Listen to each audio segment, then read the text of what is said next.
નમસ્કાર દર્શક મિત્રો, પાટવી ગુજરાતી ન્યૂઝમાં આપનું હાર્દિક સ્વાગત છે।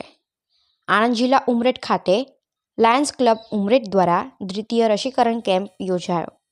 લાયન્સ ક્લબ ઉમરેઠમાં તારીખ 8/12/2024ને રવિવારે સેવા સપ્તાહનું આયોજન કરવામાં આવ્યું હતું। તેના ભાગરૂપે રાજુભાઈ નડિયાદના સહયોગથી આ રસીકરણ કેમ્પનું સુંદર આયોજન થયું હતું। દ્વારકેશ હોસ્પિટલ ઉમરેઠમાં રસીકરણનો કેમ્પ યોજવામાં આવ્યો હતો, જેમાં રાહત દરે ઓડી, અછબડા, કમળા, ટાઇફોઇડ જેવી રસી મૂકવામાં આવી હતી।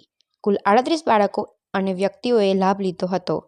આ પ્રસંગે લા જગદીશભાઈ પ્રમુખ, લા રમેશભાઈ રાણામંત્રી, વિજયભાઈ ભટ્ટ, દીપકભાઈ શેઠ, પ્રોજેક્ટ ચેરમેન પ્રકાશભાઈ શાહ, મયુરભાઈ શાહ, મેડિકલ ઓફિસર ડૉક્ટર યશ શેઠ, મુકેશભાઈ પટેલ વગેરે હાજર રહ્યા હતા। કાર્યક્રમને સફળ બનાવ્યો હતો।